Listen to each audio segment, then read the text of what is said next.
Lovely. Just on time too. To the minute. How perfect. Am I live? I'm about to find out. That looks good. That looks distinctly like my face. Live here too. Perfect. And when I talk, make sounds. Lovely. Hello, everyone's in the chat. Oh, this is going to be really weird if I mute myself. Lovely, yes. Wonderful. Okay, shift that side, get my notes out. And in 10 short minutes, I can kick off. How wonderful. My notes. Should be a good one. I hope, well, I don't think anyone's watching currently, but I hope everyone is having a lovely winter time, if you can. So far, I can still even use you can see me reflected 3 times in my glasses. So far, I can still even use I can even use lockdown lectures as my email address because we're still in lockdown. Tier 3 now in London. Hopefully, in the new year, I'd still like to do these talks, but I might have to find a new email address and just use mostly harmless history instead, because we might not be in lockdown anymore. What a life that would be. What an amazing life that would be. Get me that vaccine ASAP, or even just vaccinate all the vulnerable people. And then it'll all be okay. 3 concurrent viewers. I think at least 2 of those are me, but one might be Lucy, in which case, hi Lucy, if you are. Let's see. Should be an interesting one today. It all ends here, as I said. And I welcome anyone who's watching this in the future. You'll be saying hi. I don't know. I assume you might skip forwards by 10 minutes, which is very sensible if you do. But on the off chance you're watching all the way through, hello. Lovely to see you. Thank you for joining. And we'll be starting in 8 minutes, so you probably do want to skip because I kicked it off pretty much exactly when I should have done. So you can just fast 10 minutes forwards and then it'll all be okay. And I've got some nice looking slides this week as well. There's nice pictures. As we move forwards in time, the quality of images I can get for the show gets better, which is lovely. So we'll have actual photographs when, 2 months ago it was terrible medieval paintings. Though I've since seen some interesting arguments that the reason why we view them as terrible is because it wasn't that they just sucked at painting, which I still secretly think is the case, but because they just wanted to represent different things in the way that they painted. And if that's true, then fair enough, but I still think it looks a lot better since the Renaissance. Art improved dramatically. And when we talk about the 20s, which we'll a little bit, art will improve again because we'll get jazz. And I love me some jazz. Well, jazz had been around before then, but jazz will really take off in the 20s. I have many thoughts on jazz. And enjoying a nice vodka, slimline tonic and lime. Oh, already got someone in. Welcome, Elke. I'm going to pin myself and eventually spotlight myself once someone else joins. Still connecting. But that's fine. Is anyone else watching on YouTube? I imagine that will happen on the actual half hour for those YouTube viewers. It makes sense at least, because that's when the show is really starting. But who knows? Maybe you just like to hear me, my dulcet tones, hear me talk for a bit. But welcome, Elke.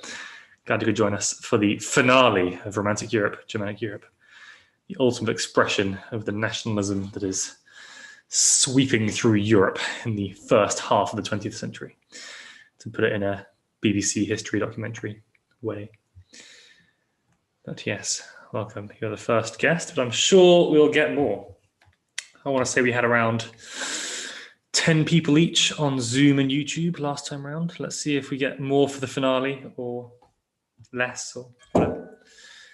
Fine either way. as the nation has plunged into lockdown. However, I'm not sure what the case is in other countries. If I have any foreign living viewers, I don't know exactly what's going on everywhere in the world. But as Britain is plunged into tier 3 super high restrictions, I'm going to imagine that people are have a bit more free time, so they can watch some history talks instead. I would hope. And we'll see what happens to my channel viewership once vaccines start being drummed out nationwide. But I think possibly even what I'm going to be talking about next year might be more interesting and better than what I'm talking about this time around. But who knows? You can howl me down and cry out about how much you love these talks, and I wouldn't stop you because I love being praised. But I think there's good stuff, good things coming ahead. Put it that way. So that's nice. Oh, hello, Gene. Missed out on you, I think, in the last couple, but it's good to have you back. And welcome everyone. As people are coming in, we're having the culmination of the last 2,000 years of history we've been covering. And don't worry, you don't need to have watched all or even any of the other ones to understand what's going on this time around. It helps. I would say it helps, To quote, I think it's the History Boys, that film. One of the characters says, history is just one fucking thing after the other, which is accurate. So if you've seen the previous talks, then it will help you. You'll know what's going on, but I'm going to reference stuff that you've heard about in much more detail. That makes sense. But these still work as a standalone, I think, I hope. So it's all okay. And we now have a few more people joining. 4 concurrent viewers. Hello, people on YouTube. I am just about monitoring the YouTube chat. I'll look at it more closely after the talk is over. If people are asking questions, that's fine.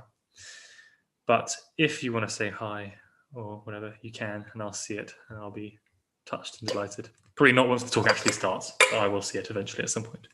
Don't worry. All your emails, I don't always have, sorry, I'm quite busy with my degree right now. So if people email me saying nice things or expressing, why they couldn't come to various talks, I do read them all and appreciate them all. And I try to reply where I can, but I can't always. So I'm sorry about that. But hello. I'm now going to spotlight myself for everyone. And that should work. And yes, hello, Adele as well. And we're 3 minutes to go. And so I will put up the actual PowerPoint itself, do that whole screen sharing deal so I can start on time, which would be nice. I'm also going to start fairly promptly. So I can share my screen to it. Can I share my screen? Yes, I can. That's lovely. And give it a little bit of this action. Wonderful. And that should be working. If you can't, I think I'm audible. If you can't hear me, wave at the screen or something. Or throw me a thumbs up if you can. Oh, perfect. Right. No technical issues. It's going to be a nice, clean, smooth sailing, good talk. You'll see I think I've got some nice aesthetic design on this one. It's going to look good. It's going to be some good history even, maybe. Dare I dream so high as to claim there might be some good history happening in 2 minutes' time.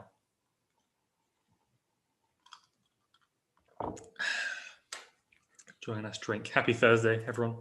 Christmas is coming too. What's the day today? Less than 10 days from Christmas. That's crazy. Feels like the year has simultaneously taken a century and absolutely flown past. If I woke up tomorrow and you told me it was February, I wouldn't be that surprised. Of 2020, that is. But we've all made it, everyone that's watching, at least. But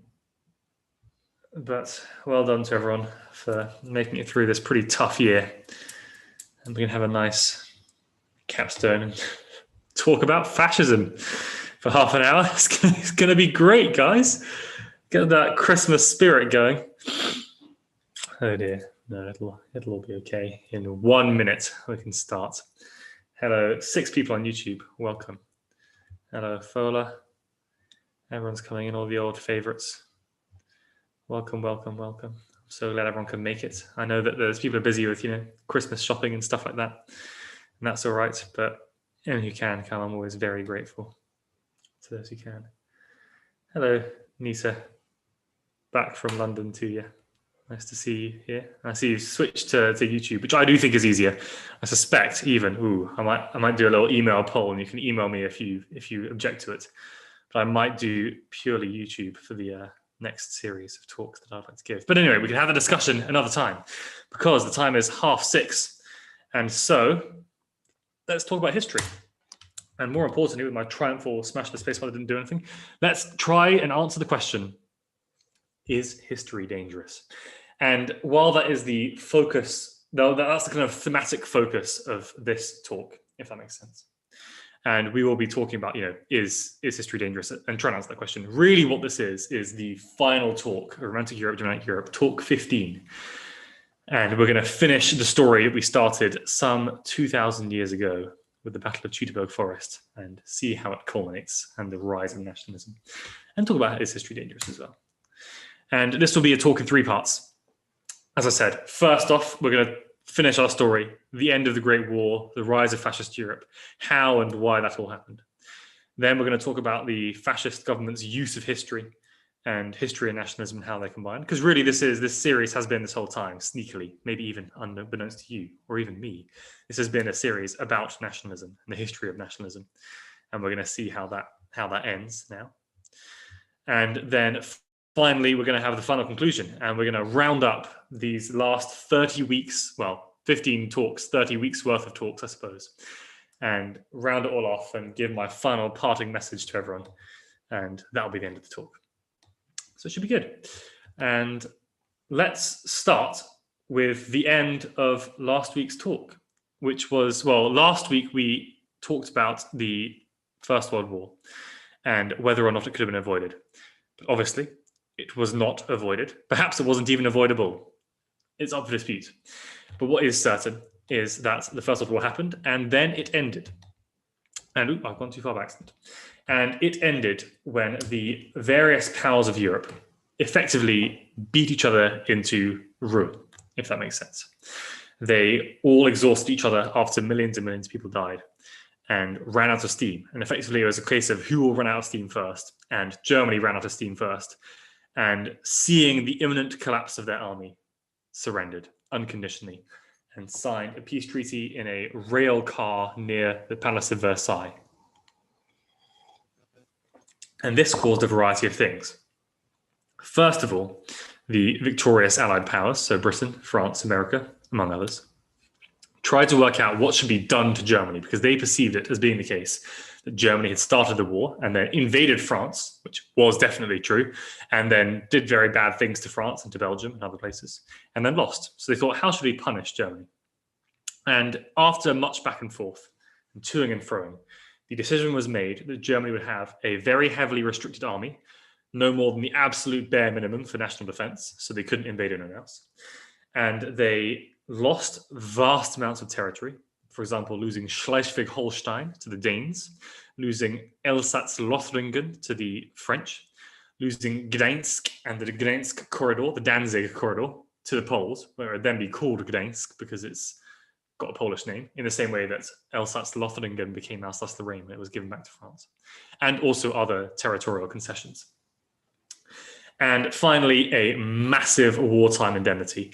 Effectively, the French worked out how much the First World War had cost them, slapped a few zeros in the end of that number. That's not quite true, but they took a very optimistic estimate of the cost and then presented the bill to Germany and said, all right, Gov, pay up with interest. And the Germans were kind of forced to for a very long period of time. Bad things began to happen to Germany, and we'll talk a little bit more about that in a second. But first off, harsh conditions on Germany. Harsh enough? Well, we can discuss. Secondly, the League of Nations was created. It was a pet project of Woodrow Wilson, the American president. Ironically, by the time the League of Nations was actually created, the American Senate, being very isolationist at that point, refused to join it. But this was the kind of preceder of the United Nations, which is what we have now. It's a very similar idea. The idea of every nation joins a league together, and everyone works together, and there'll never be another war again because everyone will be working together and they'll sort out all disputes internationally. It's like how, if you recall from 2 weeks ago, we discussed how the First World War happened in part because events overtook all the politicians and the diplomats, and they just couldn't talk to each other fast enough to thrash out a deal. And the schedules and timetables of the generals just overtook everyone else, and war broke out very suddenly. Well, the idea was, if we can get a league where everyone can sit down together and talk, then that kind of thing won't happen. Great. So they decided there'll never be a war again. Perfect. The First World War was the war to end all wars. Don't worry, guys. There'll never be another war again. That might not have worked very well. But anyway. So the League of Nations, but it had issues. All the criticisms that you can levy at the feet of the United Nations are equally true, if not more so, for the League of Nations. For example, very undemocratic. It was effectively just Britain and France deciding how everyone else should run their affairs. That's one criticism. Another one, for example, kind of toothless, can't really do things and enact change. Well, the League of Nations was far worse. The League of Nations was completely unable to stop, for example, the Japanese from invading and colonizing and occupying Manchuria, which is in modern-day China, or the Italians from invading and colonizing and occupying Ethiopia, which is modern-day Ethiopia. So League of Nations is not perfect, but it had some successes. And if you want to, you can ask me about that. I know about some successes. It wasn't terrible, but it wasn't great either.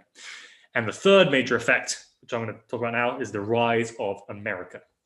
And we can split that into three parts. First off, America had a massive economic boom.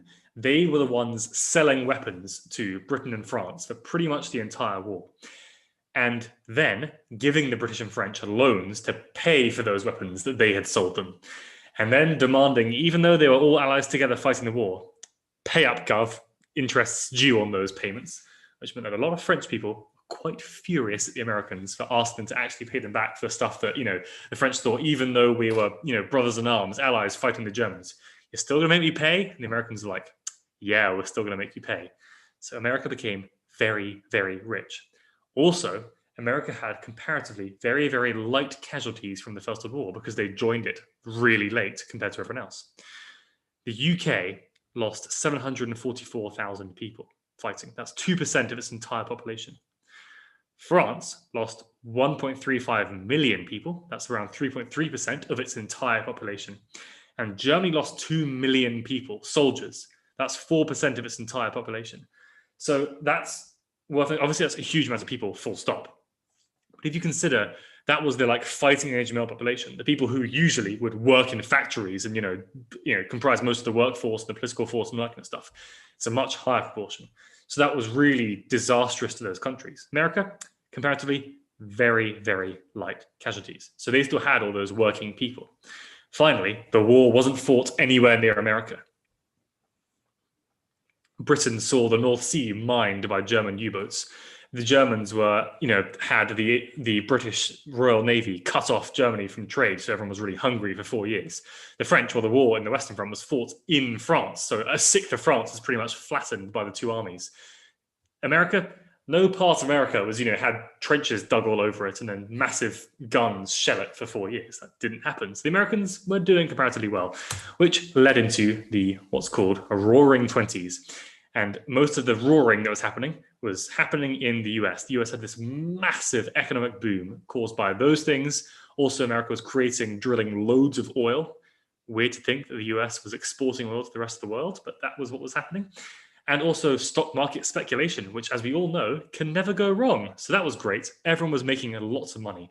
And it's in 1920 that America really becomes ascendant, shall we say. The old world has kind of dominated the world. So Europe has dominated the world for centuries, really, at this point, in parts. Not always and not definitely, but definitely in the 19th century, Europe was dominating everywhere, right? But now the old world looks tired. Britain is the sick man of Europe. The old European monarchies have been torn apart and turned into republics. The Austrian Empire, the Ottoman Empire, the Russian Empire, the German Empire are all gone. And it's the Americans who are buying and selling consumer goods, manufacturing everything. The world has changed. There are changes to culture. American jazz takes over the world. Technology. It's the Americans who are creating, for example, the first flight from New York to Paris was by an American guy. We're talking the first TV, the first commercial radio station, all happening in the US. The US is becoming a giant. Meanwhile, in Germany, bad things are happening because they are experiencing a huge amount of political instability. From 1918 to 1924, there is crisis after crisis after crisis. the Ruhr Valley, where there's this massive industrial zone, there are strikes and the French troops just walk into German soil and occupy it for months and months and months. There's hyperinflation in the German economy. The money becomes so worthless, it's not even worth the paper it's printed on. There's political turmoil. There are attempted coups and putsches. It's very bad things are happening to Germany. And the important point is, the German government didn't wait until Allied armies were marching into Berlin before they surrendered. They surrendered once they thought, you know what, guys, we're probably going to lose this thing. And then they gave up, which means that as far as the German population was concerned, for 4 years, they've been getting propaganda from their people saying, you know, we're just about to win, guys. If we just give the final push, we'll win. And then suddenly, they surrender. The German army was never really defeated. So people were very angry about that. By 1924, however, things are beginning to stabilize. 6 years of crisis in the Weimar Republic, so called because the government couldn't stay in Berlin. It was too politically hot. There's too much going on. They had to relocate to this very small village town called Weimar instead. Until 1928 and the Great Depression. It turns out I was wrong, and speculating on the stock market can go badly, guys. Who knew? And there's a massive economic crisis that ricochets out from America all over the world, and the global economy is devastated. And from the ashes of the Great Depression, some extremely extreme political movements rise, and we begin to see a new political ideology. We've had imperialism, absolute monarchies, liberal democracies. We've had socialism in the beginning of the 19th century. Well, now it's time for the counter to socialism, fascism. And that will begin to rise all over Europe and in large parts of the world in this era. And Robert Paxton, who wrote The Anatomy of Fascism, has 14 characteristics of fascism that I'm going to rattle through very, very quickly, and then we'll see how these played out. Powerful and continuing nationalism, disdain for human rights, identification of enemies as a unifying cause, supremacy of the military, rampant sexism, controlled mass media, obsession with national security, religion and government intertwined, corporate power protected, labor power suppressed, disdain for intellectuals and the arts, obsession with crime and punishment, rampant cronyism and corruption, fraudulent elections. All these things start happening. Interestingly, a lot of the fascist people, not just the ideologies, the actual people who will comprise the fascist parties in Europe in this time will have come from socialist and communist parties, which seems very strange. I do not believe in what's called horseshoe theory, the idea that far left and far right movements resemble each other. And maybe there are some aesthetic things, but really I think they do believe very different things. I think the reason why this is the case, just my opinion, you can ask me more questions about this after the talk, is that these people can successfully diagnose the problems facing their societies. So, rampant unemployment, the power of various rich people over everyone else, income inequality, disenfranchisement and disillusionment with the liberal democracies.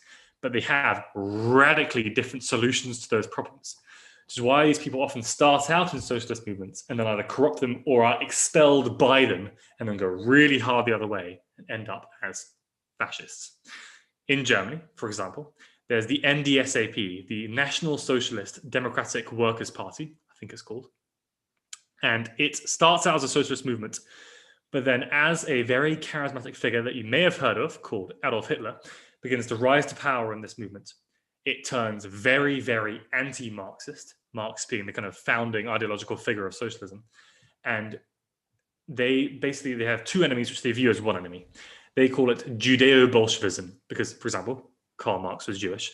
They view it as this group of people, Jewish socialists, who are trying to corrupt and degenerate the people of Europe. And they identify that as their enemy. Remember, identification as enemies as a national rallying call.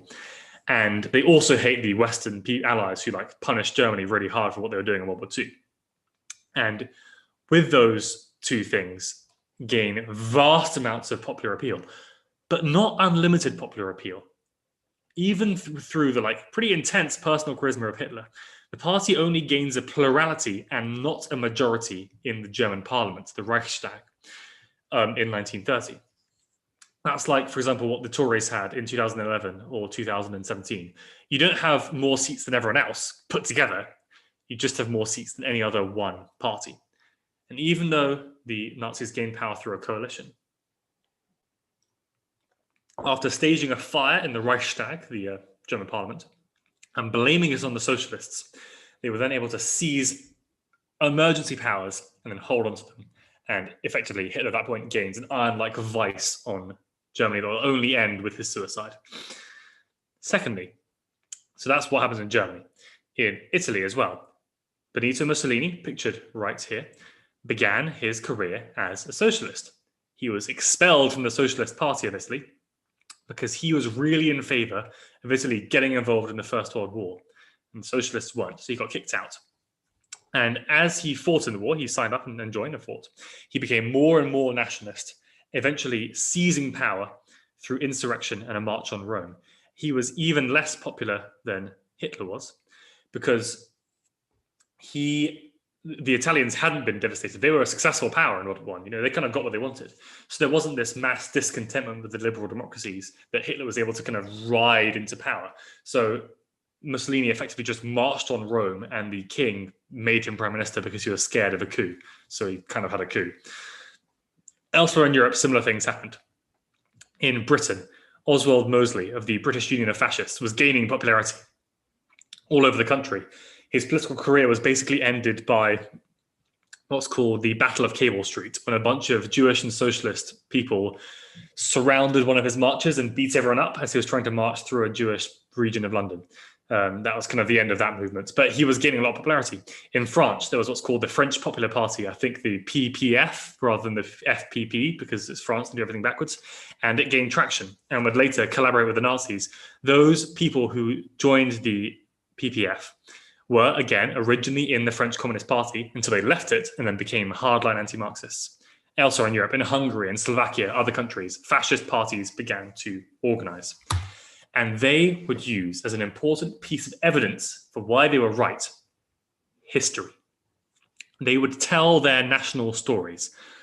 One of the classic ones, which I'm going to really focus on, and talk briefly about the Italian one as well, because it's also interesting, is, for example, the national story of German and French, Franco-German enmity. And this is a cartoon from Punch in, I think, even late 19th century, describing how the French and Germans hate each other. This kind of began in the 16th century-ish, but really became a thing after 1870, once Germany invades France, forms the German Empire. You remember all that stuff from a few weeks ago? All that kicks off. And there is a view that since the Battle of Teutoburg Forest, 15 talks ago, the Germanic peoples and the kind of Latinate, Romantic, Frenchy peoples have been enemies.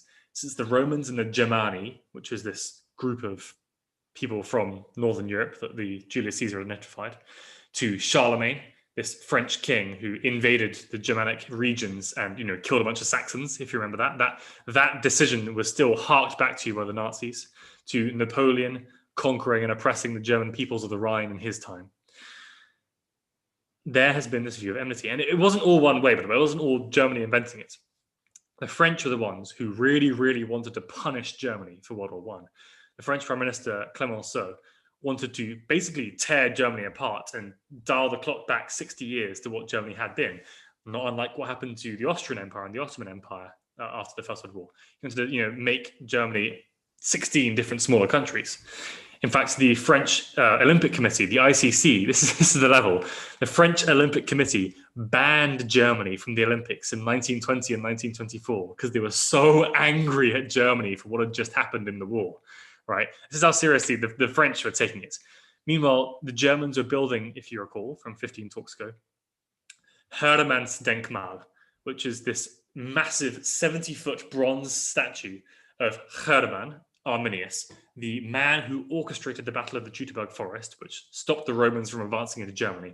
They built him as a giant figure standing on the east bank of the Rhine, holding a sword and pointing it at France. Okay, like this is the level of German nationalism that's seen as directly antagonistic to the French that was going on in this period. There's this idea of innate, unchangeable enmity between the two places. And the same is also true of Italy, but not quite the same, because The Italians viewed it bizarrely, even though you think surely if they were harking back to the history, the Italians would hate the Germans because they were, these antagonistic group that were fighting in Jüterbog and all that kind of stuff, right? No. It is true that the Italian fascists wanted to, particularly under Mussolini, wanted to regain the Roman Empire. And in fact, the word fascism comes from the fasces. I may have mentioned this before in a talk as well. The fasces were the symbol of office that the consuls of Rome carried, an axe surrounded by a bundle of sticks. The idea being that one stick you can snap on its own, but united, you can't break it because everyone's working together. It's all great. And that's where the word fascism come from, right? That's the level of harking back. And that's why Italy was engaging in African colonialism, trying to invade Libya, trying to invade Ethiopia, was because they were trying to bring back parts of the Roman Empire that they had seen as being lost, trying to regain those, right? Other countries as well use these ideals, but they were using their history as a weapon to justify their nationalism. And that's very interesting because, for example, when the pan-Germans say that they want to reunite the German peoples under one flag, it's worth mentioning that the German peoples had never been united under one flag. Much of this nationalist historianism was invented. These groups never really existed.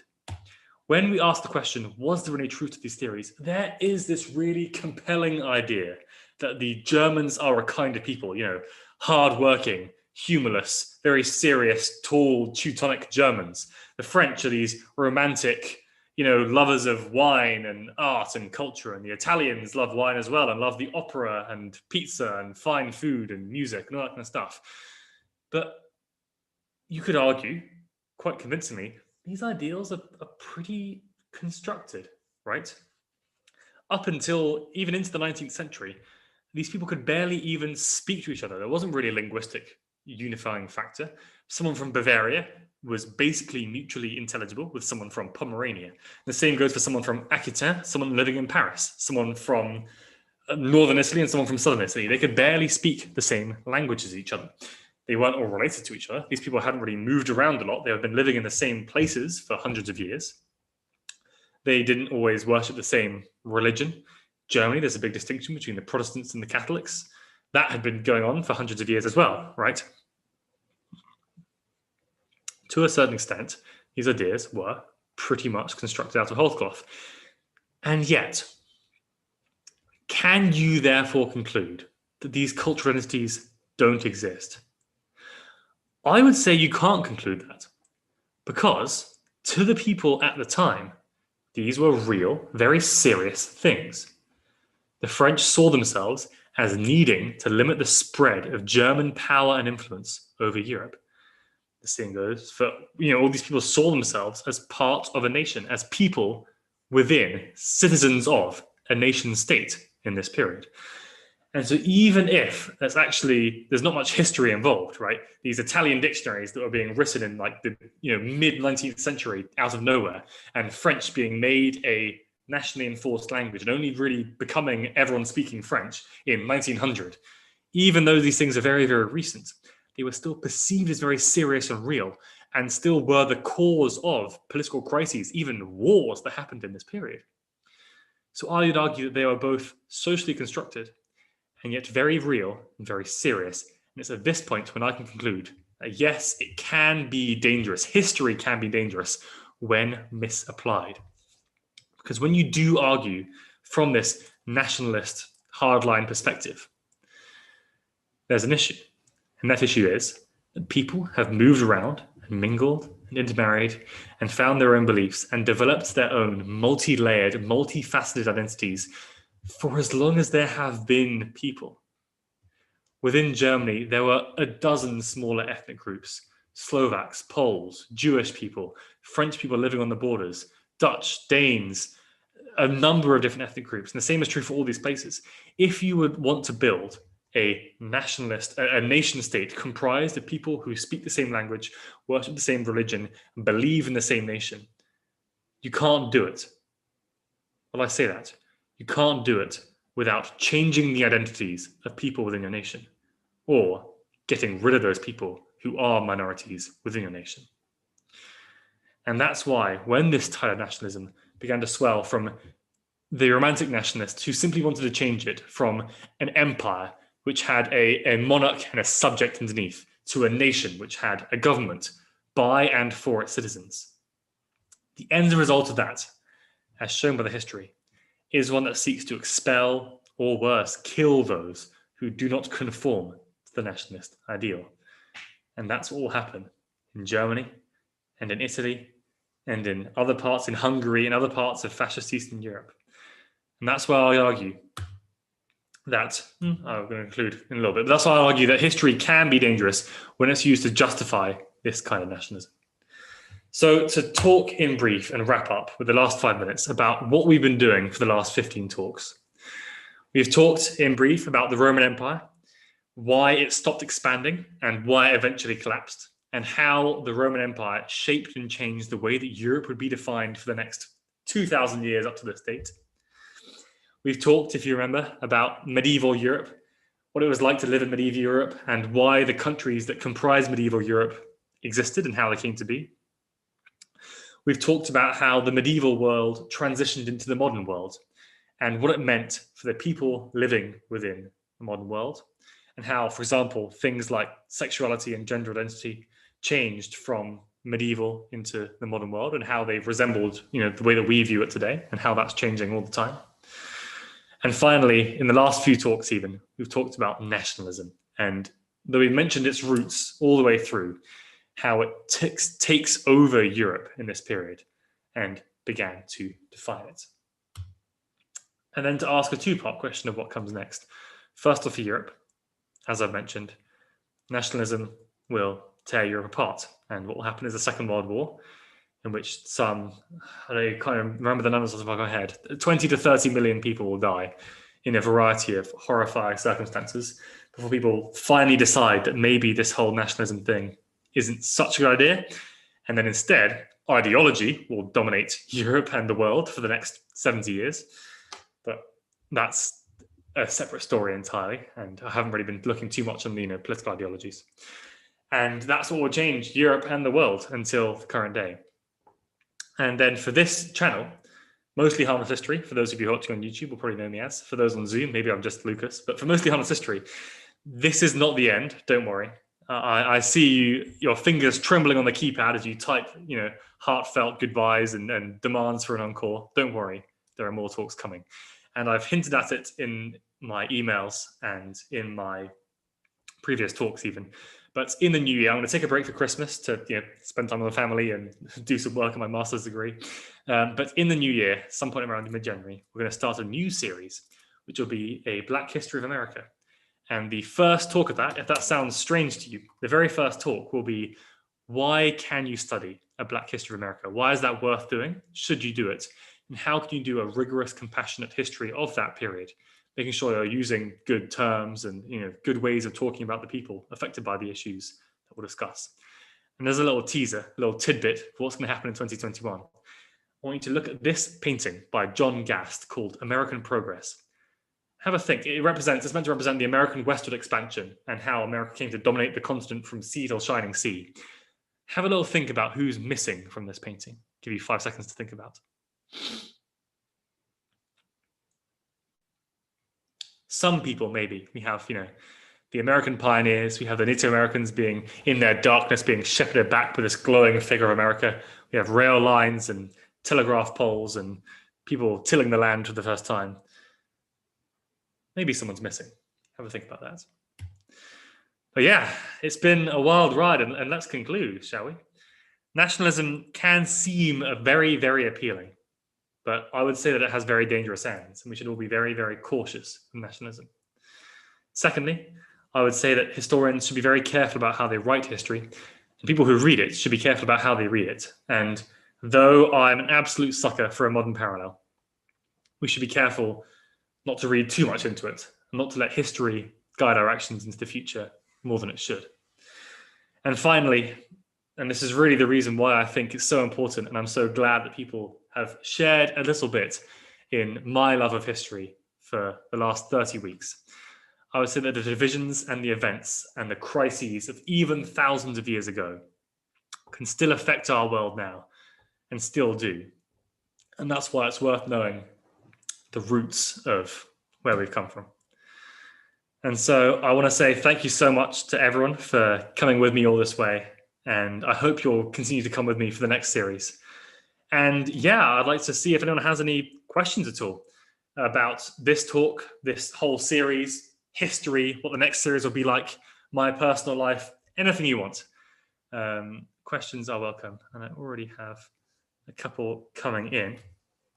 I have one saying, did most people at the time know their own nation's history? How do they know it? School or the equivalent of popular social media for that time?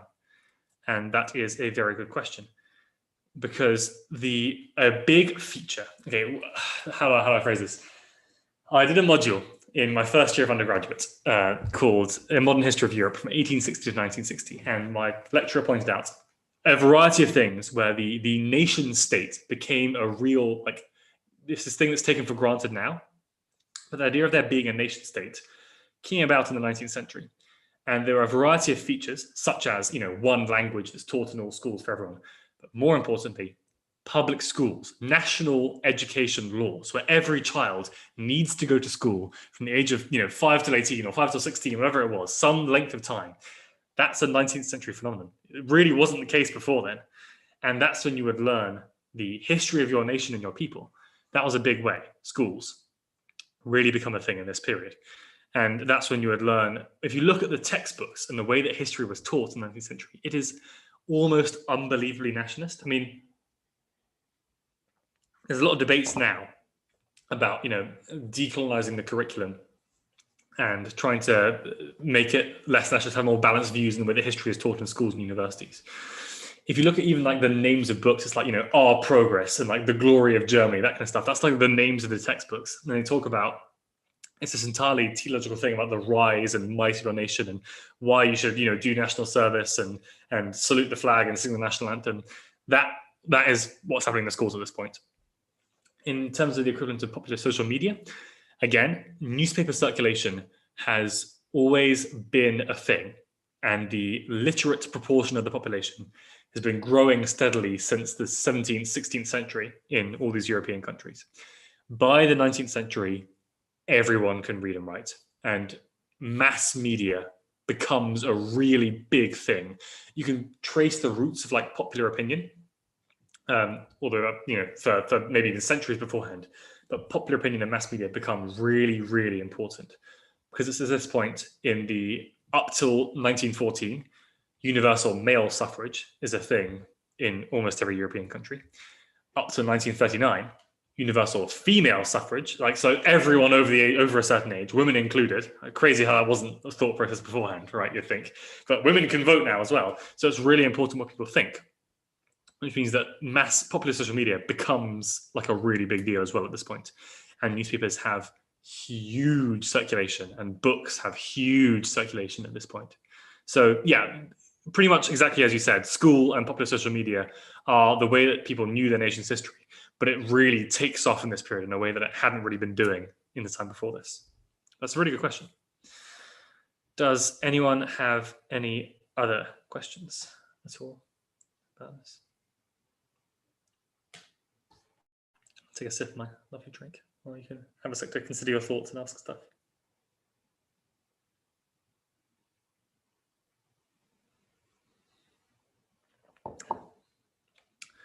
I have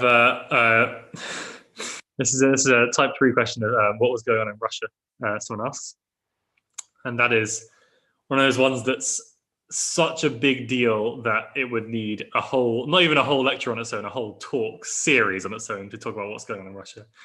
But in very brief, the Russian story is very different to the rest of the European story, because they didn't go through this swirl of nationalism and like democratization and, they didn't have the expansion of franchise and that kind of stuff. Russia stayed an absolutist monarchy for a very, very long period of time, up until 1917. And effectively, the Russians were losing the First World War very, very badly, and everyone was very, very unhappy. And so a revolution, or maybe even 2 revolutions, depending on which historians you ask, happen. and the Bolsheviks seize power and create, rather than the Russian Empire, the Union of Soviet Socialist Republics. And that lasts from 1917 till 1991. And a kind of a side note here is that the Germans were really scared of this. From an ideological and also from an ethnic group standpoint, they viewed the Slavs as very dangerous to Germans, and they viewed Marxism, socialism, communism as very dangerous to fascism.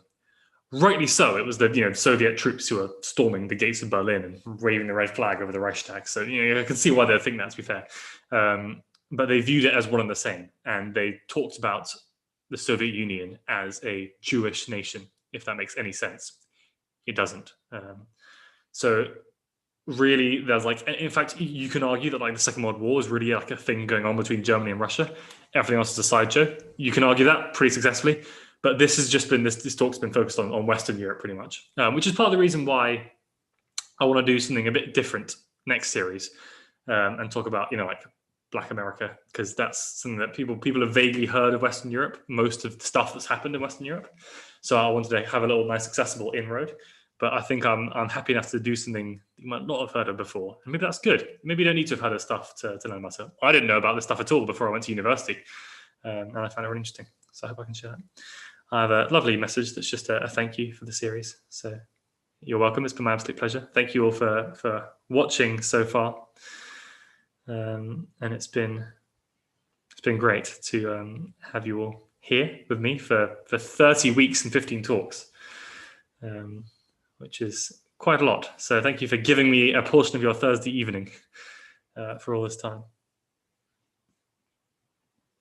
Have another sip.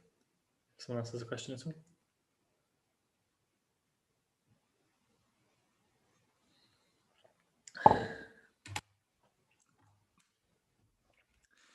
You don't have to ask questions. We can potentially call it here. But as I say, there's absolutely no shame and there's no stupid questions. If there's anything you want to ask about anything at all, now is the time. Otherwise, I might just mention possibly even a couple of things that I wanted to mention, but was right about time. For example, there is a trope I've seen online about the notion of a Lügenpresse, which is a German word for lying press. And someone has pointed out that that sounds a lot like fake news. And the Nazis invented the term Lügenpresse, and look at how the American right wing is like the Nazis. And I'm not going to stand here and say the American right wing aren't like fascism. I think that is a thing for sure, and we can, there's a lot to talk about there, and there's a lot of content there as well.